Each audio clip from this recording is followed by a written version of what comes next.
जैसा कि दोस्तों मैं आप सभी को BHU BSc एंट्रेंस एग्ज़ाम की तैयारी करा रहा हूं, जिसमें कि आज हम बात करेंगे periodic table and it's property. तो इस वीडियो में हम इससे जुड़े हुए जितने भी मोस्ट इंपॉर्टेंट क्वेश्चन हैं जो कि आपके BHU BSc एंट्रेंस एग्ज़ाम में या फिर अन्य एंट्रेंस एग्ज़ाम में आए हुए हैं उनको सॉल्व करेंगे। इस टॉपिक से आपके मैक्सिमम 2 से लेकर 6 क्वेश्चन आते हैं जो कि मोस्ट इंपॉर्टेंट होते हैं। तो इसमें जो क्वेश्चन बनते हैं वो सिंपल और एक्सेप्शनल होते हैं। तो एक्सेप्शनल क्वेश्चन बहुत पूछे जाते हैं खासकर BHU एंट्रेंस एग्ज़ाम में।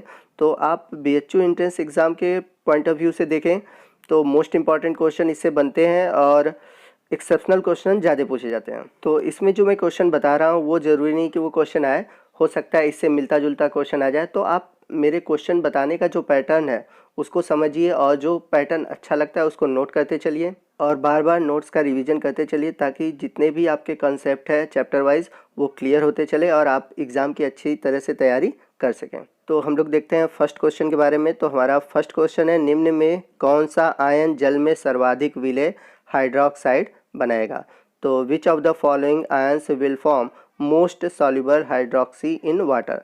तो हम सभी जानते हैं कि जो फर्स्ट ए ग्रुप है और सेकेंड ए ग्रुप है उसमें जो एलिमेंट्स पाए जाते हैं उनको हम क्षार धातु कहते हैं। तो फर्स्ट ए को बोलते हैं क्षार धातु और सेकेंड ए को बोलते हैं मृदा क्षार धातु। और दोनों ही ग्रुप के जो एलिमेंट होते हैं वो S ब्लॉक के एलिमेंट होते हैं, यानी कि जो इनका आखिरी इलेक्ट्रॉन होता है वो S ब्लॉक में भरता है। तो जो फर्स्ट ए ग्रुप के एलिमेंट हैं उनका S ब्लॉक में एक इलेक्ट्रॉन होता है और जो सेकेंड ए के हैं उनमें S ब्लॉक में 2 इलेक्ट्रॉन होते हैं। तो जब भी हम S ब्लॉक में ऊपर से नीचे आते हैं तो इनकी जो क्षारकता होती है बहुत अधिक होती है, यानी कि ऊपर वाले तत्व की क्षारकता कम होती है और नीचे वाले तत्व की क्षारकता अधिक होती है।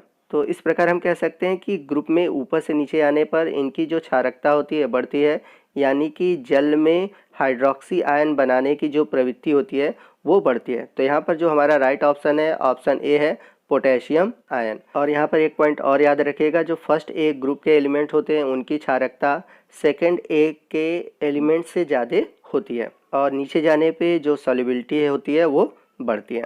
तो यहाँ पर हमने आपको एक्सप्लेन कर दिया है, आई होप कि आपको समझ में आ गया होगा। चलते हैं अगले क्वेश्चन की। क्वेश्चन नंबर 2 है, परमाणु क्रमांक 56 वाला तत्व निम्न ब्लॉक से संबंधित है, यानी कि element with atomic number 56 is related with.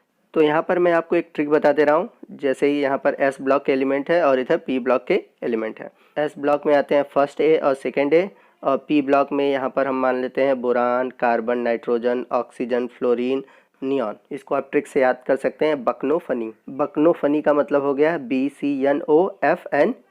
तो यहाँ पर अगर हम देखें इनका एटॉमिक नंबर होगा, जैसे बोरान की बात करें तो बोरान का हो गया 5, कार्बन का 6, नाइट्रोजन का 7, ऑक्सीजन का 8, फ्लोरीन का 9 और नियॉन का 10। और इसमें जब हम नीचे जाते हैं तो ऐड करते हैं 8, 8, 18, 32। तो आप इस नंबर को जोड़ दें तो इसमें जो नंबर होगा वो P ब्लॉक का एलिमेंट होगा। वही हम बात करें S ब्लॉक के एलिमेंट की, तो जब हम S ब्लॉक में नीचे की ओर जाते हैं तो उसमें ऐड करते हैं 8, 8, 18, 18, 32। तो यदि हम इतना ऐड कर दें तो हमें S ब्लॉक के एलिमेंट के बारे में पता चल जाएगा।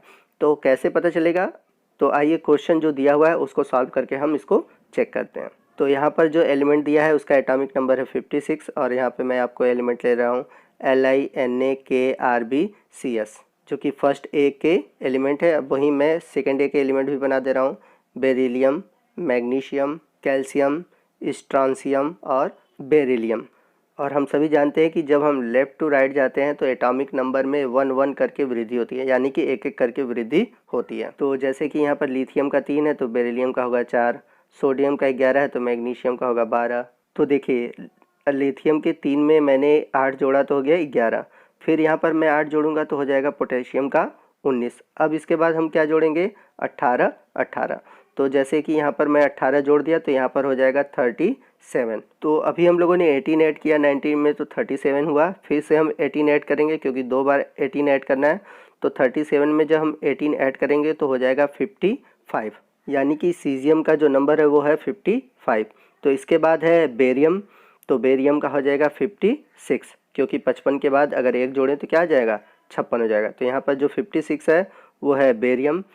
आई होप आपको बात समझ में आ रहा होगा कि जब भी हम एस ब्लॉक में नीचे जाएंगे तो 8, 8, 18, 18 ऐड करेंगे।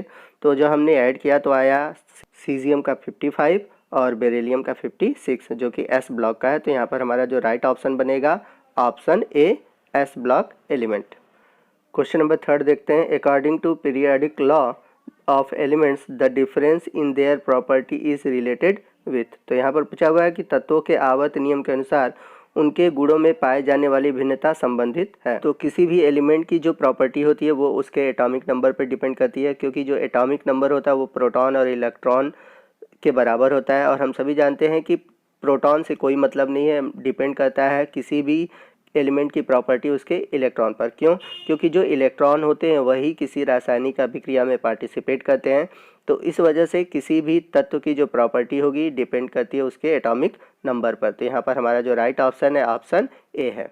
आइए चलते हैं अगले क्वेश्चन की ओर। और हमारा अगला क्वेश्चन है long form of the periodic table contents, यानी कि आवर्त सारणी के दीर्घाकार रूप में है। तो जैसा कि हम सभी जानते हैं कि लॉन्ग फॉर्म पीरियोडिक टेबल में 7 जो है पीरियड है और 18 जो है वो ग्रुप है। तो यहाँ पर मैं आपको एक इम्पॉर्टेंट चीज़ बता दूं कि जो पीरियड है उससे क्वेश्चन पूछे जाते हैं। तो यहाँ पर मैं कुछ चीज़ें आपको एक्सप्लेन कर दूं। तो जैसा कि फर्स्ट पीरियड है, इसमें 2 एलिमेंट पाए जाते हैं, इसलिए इसे हम बोलते हैं अति लघु आवर्त, क्योंकि इसमें केवल 2 ही एलिमेंट पाए जाते हैं, हाइड्रोजन और हीलियम। तो यदि आपसे क्वेश्चन पूछे कि सबसे छोटा पीरियड कौन सा है तो आपका आंसर होगा फर्स्ट पीरियड।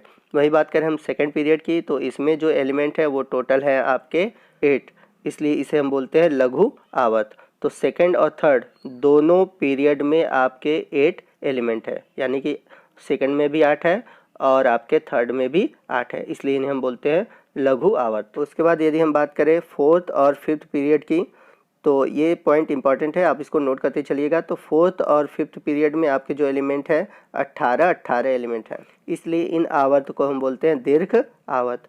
वहीं बात करें हम 7वें और 8वें आवर्त की, तो इसमें जो एलिमेंट है वो है 32। तो यदि आपसे क्वेश्चन में पूछे कि सबसे बड़ा आवर्त कौन सा है, तो याद रखिएगा सबसे बड़ा आवर्त है 7वां और 8वां। परंतु याद रखिएगा 7वें और 8वें जो आवर्त है वो अभी भी इनकम्प्लीट है, खासकर आपका जो 8वां आवर्त है वो इनकम्प्लीट है। तो यहाँ पर हमारा जो राइट ऑप्शन है ऑप्शन बी है, 7 हॉरिजॉन्टल एंड 18 वर्टिकल कॉलम।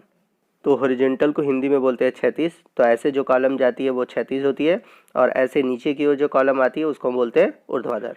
आइए अगला क्वेश्चन देखते हैं। क्वेश्चन नंबर 5 है, which of the following is a rare earth element. तो आपको बताना है कि निम्न में से कौन सा दुर्लभ मृदा तत्व है। तो यहाँ पर आपका राइट ऑप्शन है ऑप्शन सी, सीरियम, क्योंकि ये एलिमेंट्स जो होते हैं अर्थ पर बहुत ही कम पाए जाते हैं। चलते हैं अगले क्वेश्चन की। क्वेश्चन नंबर 6 है, वह तत्व जिनके वाहक कक्षक एस तथा पी पूर्ण होते हैं वे क्या कहलाते हैं।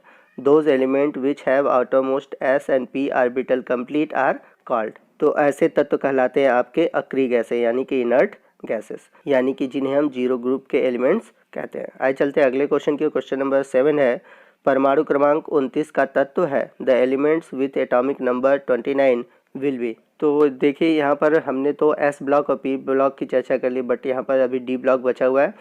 तो यहाँ पर एक बात और है कि हमारे जो अदर स्टेट के फ्रेंड हैं, हमारे स्टूडेंट हैं, वो तो हिंदी समझ नहीं पाते और जनरली वो इंग्लिश में ही जितने भी क्वेश्चन हैं उनको समझते हैं, चूँकि उन्हें हिंदी समझ में नहीं आती। तो इसलिए मुझे वीडियो हिंदी और इंग्लिश दोनों में डालना होता है, और आपकी डिमांड भी होती है कि सर आप वीडियो हिंदी और इंग्लिश दोनों में डालिए। तो चलते हैं क्वेश्चन की ओर। तो जो डी ब्लॉक के एलिमेंट्स हैं, तो आपको यहाँ से आप याद कर लिए कि 21 से लेके जो 30 तक के तत्व हैं वो आपके आते हैं डी ब्लॉक के एलिमेंट में, और इसको बोलते हैं हम 3D सीरीज। और यदि मैं यहाँ पर बात करूँ, इसी में आपके एटॉमिक नंबर 39 से लेकर 48 तक ये आती है 4D सीरीज़ में, आप इसको भी याद कर लें। और इसके बाद अगर हम बात करें आपके 57, फिर उसके बाद है 72 से लेकर आपके 80 तक, यानी कि मर्क्यूरी यानी कि Hg तक।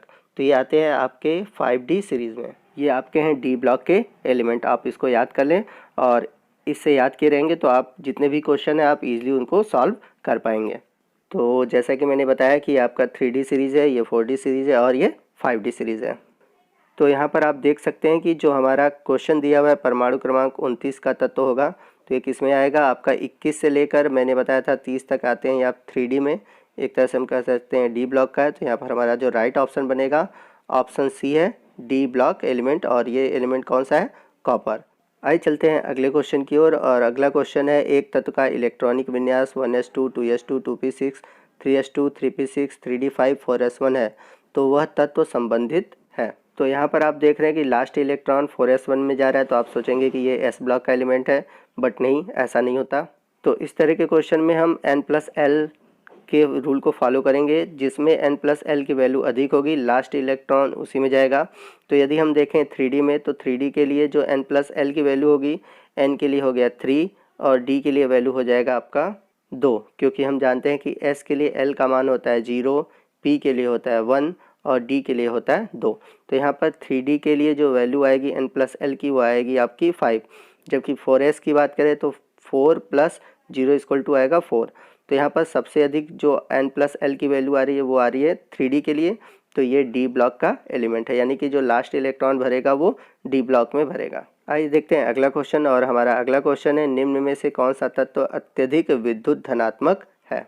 तो यहाँ पर जो राइट ऑप्शन बनेगा, हमारा राइट ऑप्शन है बी, मैग्नीशियम, क्योंकि इसके बारे में मैंने पीछे बता रखा है। क्वेश्चन नंबर 10 है आवर्त सारणी में अधिकतम यौगिक बनाने वाले तत्व का नाम बताइए। तो सबसे अधिक यौगिक बनाने वाला जो हमारा एलिमेंट है वो है कार्बन, क्योंकि जो कार्बन की कैटिनेशन प्रॉपर्टी होती है वो सबसे अधिक होती है, और इसकी वजह है यहाँ पर बॉन्ड एनर्जी। तो जो कार्बन है, कार्बन की जो बॉन्ड एनर्जी है वो सबसे ज़्यादा होती है। यहाँ पर एक ट्रिक है, मैं आपको बता देता हूँ। का सी सपने मतलब कार्बन, सिलिकॉन, सल्फर, फास्फोरस और नाइट्रोजन। तो यहाँ पर जो कार्बन है, कार्बन की जो बॉन्ड एनर्जी सबसे अधिक होने के कारण इसके जो कंपाउंड होते हैं वो सबसे अधिक पाए जाते हैं। तो यहाँ पर जो हमारा राइट होगा ऑप्शन, वो होगा ऑप्शन फर्स्ट। क्वेश्चन नंबर 11 है 5th आवर्त में उपस्थित तत्वों की संख्या बताइए।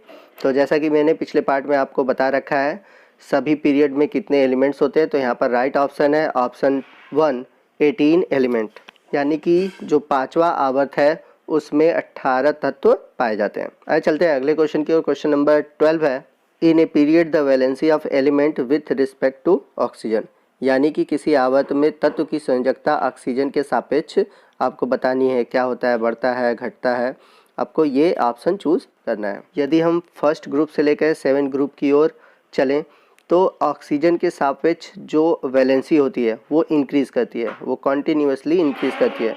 बट वही अगर हम हाइड्रोजन के सापेक्ष चलें तो फर्स्ट ए से लेकर 4th ए तक ये कंटिन्यूस इंक्रीज़ करता है, यानी कि बढ़ता है। 4 के बाद यानी कि 5 से लेकर 7 तक ये कंटिन्यूस डिक्रीज़ करता है। तो ऑक्सीजन के एक्सपेक्ट में देखें तो increase 1 by 1 from 1 to 7, but in case of hydrogen the valency of elements increase first a to 4th a but decrease 5th to 7। तो यहाँ पर हमारा जो राइट ऑप्शन होगा ऑप्शन ए होगा, increase 1 by 1 from first a to 7 a. आइए चलते हैं क्वेश्चन नंबर 13 की ओर। In the periodic table the metallic character of elements show one of the following trends, यानी कि आवर्त सारणी में तत्वों का धात्विक गुण निम्न में एक क्रम दर्शाता है। तो यदि हम पीरियोडिक टेबल की बात करें तो पीरियोडिक टेबल में जब ग्रुप में हम ऊपर से नीचे आएंगे, मतलब टॉप टू बॉटम आएंगे, मेटेलिक कैरेक्टर इंक्रीज करता है, बट लेफ़्ट टू राइट जाते हैं तो मेटेलिक कैरेक्टर डिक्रीज करता है। तो यहाँ पर हमारा राइट ऑप्शन होगा option B, increase down to the group and decrease across the period, यानी कि समूह में नीचे की ओर बढ़ता है और आवर्त में बाएं से दाएं जाने पर घटता है। आइए चलते हैं अगले क्वेश्चन की। क्वेश्चन नंबर 14 है एका एल्युमिनियम एंड एका सिलिकॉन आर। तो आपको बताना है एका एल्युमिनियम और एका सिलिकॉन क्या है। तो गैलियम को हम बोलते हैं एका एल्युमिनियम और जर्मेनियम को हम बोलते हैं एका सिलिकॉन। तो यह है राइट ऑप्शन आपका। आइए चलते हैं अगले क्वेश्चन की। क्वेश्चन नंबर 15 है निम्न में से कौन सा परमाणु क्रमांक का युग्म एक ही समूह को दर्शाता है। Which of the following pairs of atomic number represent elements belong to the same group. तो यहाँ पर बताना है कि सेम ग्रुप के एलिमेंट कौन कौन से हो सकते हैं। तो जैसा कि मैंने पिछले पार्ट में आपको एक तरीका बताया था 8 8 18 18 32, वो स्टेप अगर आप फॉलो करते हैं तो सॉल्व कर सकते हैं। जैसे अगर हम पहला ऑप्शन देखें तो एटॉमिक नंबर 11 होता है सोडियम का और एटॉमिक नंबर 20 होता है कैल्शियम का, जो कि आपके सेकेंड ग्रुप का है, मतलब उसके अगले ग्रुप का है। बढ़ते हैं सेकेंड ऑप्शन की ओर। तो एल्युमिनियम का 13 होता है और उसके बाद 13 है आपका जिंक का, तो ये भी सेम ग्रुप के नहीं है। चलते हैं थर्ड ऑप्शन की ओर और थर्ड ऑप्शन है 13 तथा 31। तो ये सही है, कैसे है मैं आपको बता दे रहा हूँ। पिछले वीडियो में हमने इसके बारे में डिस्कस भी किया था। तो जैसे 13 है एल्युमिनियम का, तो एल्युमिनियम पी ब्लॉक के एलिमेंट है, तो एल्युमिनियम के ऊपर है बोरान, बोरान के नीचे है एल्युमिनियम, एल्युमिनियम के नीचे है गैलियम। तो अगर हम बात करें बोरान की, तो बोरान का परमाणु क्रमांक है 5 और इसमें 8 जोड़ दे तो कितना हो जाएगा 13। और 8 के बाद हम क्या जोड़ते हैं 18 जोड़ते हैं। पी ब्लॉक में मैंने बताया था पहले 8 फिर 18 18 32 जोड़ते हैं। तो एल्युमिनियम में जो एटॉमिक नंबर है वो है 13, अब उसमें 18 जोड़ दिए तो कितना आ गया 31, यानी कि 13 और 31 एक ही ग्रुप के एलिमेंट है। तो यहाँ पर हमारा जो राइट ऑप्शन बनेगा ऑप्शन सी होगा। चलते हैं अगले क्वेश्चन की। क्वेश्चन नंबर 16 है, निम्न में कौन सा परमाणु क्रमांक का सेट क्षारीय धातुओं का है? Which of the following set of atomic number belong to the alkali metals? तो हम सभी जानते हैं कि जो एल्कली मेटल है उसमें आते हैं lithium, sodium, potassium, rubidium and caesium. तो ये आपके एल्कली मेटल है। तो लिथियम का एटॉमिक नंबर है 3, सोडियम का 11, पोटेशियम का 19 और रूबियम का है आपका 37 और सीजियम का आपका हो जाएगा 55। तो यहाँ पर आप क्वेश्चन में जो ऑप्शन है देखिएगा कौन सा सही है। तो अगर आप देखें तो यहाँ पर आपका जो राइट ऑप्शन मिल रहा है ऑप्शन बी मिल रहा है 37, 19, 3, 55।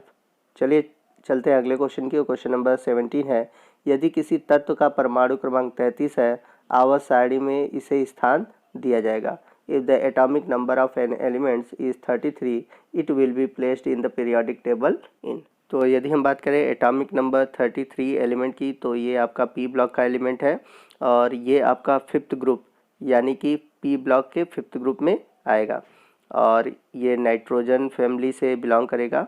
और यदि हम बात करें इस एलिमेंट की, तो नाइट्रोजन के नीचे फास्फोरस, फास्फोरस के नीचे है आर्सेनिक।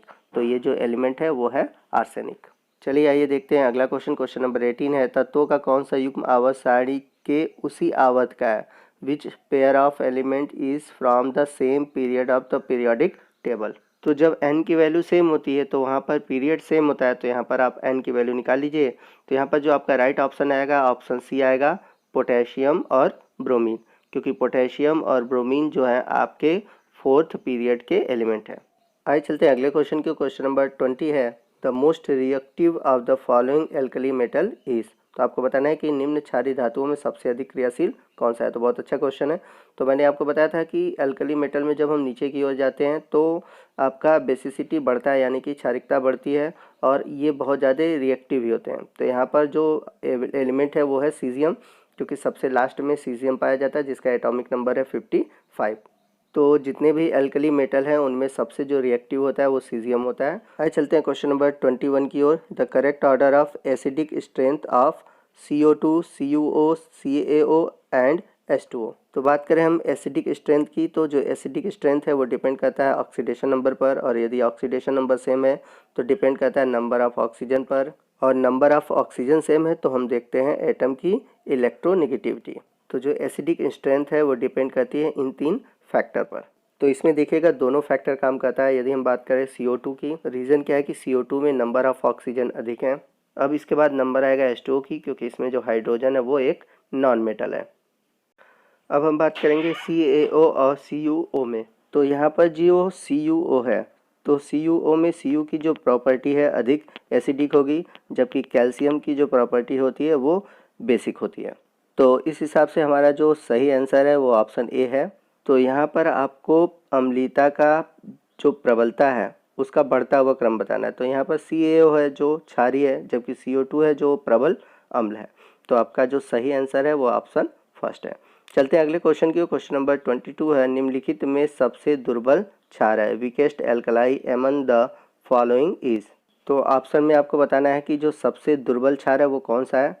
तो जैसा कि हम लोगों ने पीछे चर्चा किया था कि जो फर्स्ट ए और सेकंड ए के एलिमेंट्स होते हैं वो सबसे अधिक क्या होते हैं, क्षारीय होते हैं, अर्थात एल्कलाई होते हैं। और इसके अलावा जितने भी एलिमेंट होंगे आपके वीक बेस होंगे। तो यहाँ पर ए, बी और सी जो ऑप्शन है आपके फर्स्ट ग्रुप और सेकंड ग्रुप से हैं, जबकि जो डी वाला ऑप्शन है आपके इन ग्रुप में नहीं है। तो यहाँ पर राइट ऑप्शन है ऑप्शन डी।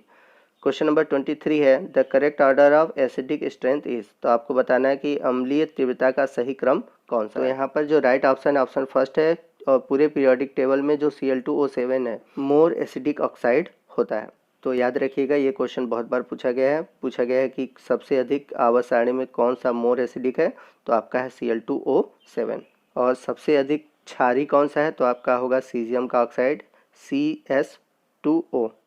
चलते हैं अगले क्वेश्चन की ओर। क्वेश्चन नंबर 24 है, क्षारी मृदा धातुओं की तुलना में क्षारी धातुएं प्रदर्शित करती हैं। तो यहाँ पर कंपेयर करना है हमें कि एल्कली अर्थ मेटल और एल्कली मेटल में। तो अगर हम बात करें यहाँ पर फर्स्ट ए ग्रुप की, तो फर्स्ट ए ग्रुप की जो आयनाइजेशन एनर्जी होती है वो सबसे कम होती है, यानी कि सेकेंड ए की जो होती है फर्स्ट ए से अधिक होती है। तो यहाँ पर अगर हम ऑप्शन देखें तो ऑप्शन में देखेंगे तो सबसे कम जो लो आयनाइजेशन एनर्जी है ऑप्शन डी होगा। तो यहाँ पर हम ऑप्शन डी करेंगे। और सबसे कम आवर्त सारणी में सीजियम की। तो ऑप्शन के अकॉर्डिंग हमें क्योंकि एल्कली और एल्कली अर्थ मेटल में कंपेयर करना है, तो यहाँ पर हमारा जो राइट ऑप्शन होगा ऑप्शन डी होगा। चलते हैं क्वेश्चन नंबर 25 की ओर। The decreasing order of basicity of oxides is. तो यहाँ पर हमारा जो राइट ऑप्शन है ऑप्शन ए है। सोडियम का जो ऑक्साइड है वो मोर बेसिक है, और जो आपका कॉपर का जो ऑक्साइड है वो लेस बेसिक है। आइए चलते हैं अगले क्वेश्चन की ओर। क्वेश्चन नंबर 26 है, the most acidic of the following compound is. तो आपको बताना है निम्नलिखित यौगिकों में सर्वाधिक अम्लीय है। तो मैंने एसिडिक स्ट्रेंथ के लिए आपको एक ट्रिक भी बताया है कि मोर ऑक्सीजन या फिर मोर इलेक्ट्रोनेगेटिविटी अगर ऑक्सीजन सेम है। तो यहाँ पर आप देख रहे हैं कि इसमें सबसे अधिक ऑक्सीजन है P2O5 में। तो यहाँ पर हमारा जो राइट ऑप्शन बनेगा ऑप्शन ए है। चूँकि यहाँ पर अगर आप सबका ऑक्सीडेशन नंबर देखेंगे तो सभी का ऑक्सीडेशन नंबर 5 है। तो जब सबका ऑक्सीडेशन नंबर 5 है तो हम अगला रूल फॉलो करेंगे जिसमें कि नंबर ऑफ़ ऑक्सीजन क्या हो, अधिक हो। तो यहाँ पर P2O5 में नंबर ऑफ़ ऑक्सीजन अधिक है, इसलिए यहाँ पर जो राइट ऑप्शन बनेगा ऑप्शन ए है। आइए चलते हैं अगले क्वेश्चन की ओर। क्वेश्चन नंबर 27 है, the strongest oxidising agent of the following is. तो जो स्ट्रॉन्गेस्ट ऑक्सीडाइजिंग एजेंट है वो है फ्लोरीन। क्योंकि ये क्वेश्चन बहुत बार पूछा जाता है आपके एग्ज़ाम में, तो आप इसको याद रखिएगा। कभी कभी आपको सब में कंपेयर करके देता है। तो फ्लोरीन में अगर देखें सबसे अधिक होगा F2 की, फिर उससे कम है Cl2 की, फिर उसके बाद है ब्रोमीन की, और सबसे कम है आयोडीन की। तो दोस्तों आज की वीडियो में बस इतना ही। मिलते हैं अगले वीडियो में जिसमें कि हम पीरियोडिक प्रॉपर्टी से जुड़े हुए और भी क्वेश्चन को सॉल्व करेंगे। दोस्तों आपकी बहुत डिमांड थी कि मैं आपको केमिस्ट्री से जुड़े हुए जितने भी प्रीवियस ईयर के पेपर हैं उनको सॉल्व कराऊं। तो आने वाले दिनों में मैं आप सभी को BHU BSc इंट्रेंस एग्ज़ाम के प्रीवियस ईयर के जो पेपर हैं जिसमें कि केमिस्ट्री के क्वेश्चन पूछे गए हैं उनको सॉल्व कराऊंगा। और जैसा कि मैं आपको एक्सप्लेन करते चलता हूं हर एक क्वेश्चन को, वैसे ही एक्सप्लेन करता चलूँगा। तो दोस्तों आज की वीडियो में बस इतना ही। मिलते हैं अगले वीडियो में। अगर आपको वीडियो अच्छा लगा हो तो वीडियो को ज़रूर लाइक कीजिएगा। कोई भी डाउट हो आप हमसे कमेंट करके पूछ सकते हैं। और यदि आप हमारे चैनल पर नए हैं और अभी तक आपने हमारे चैनल को सब्सक्राइब नहीं किया तो प्लीज़ हमारे चैनल को सब्सक्राइब कीजिए, और बगल में जो बेल आइकन है उसको प्रेस कीजिए ताकि जब भी मैं कोई नया वीडियो अपलोड करूँ उसका नोटिफिकेशन आपको मिलता रहे।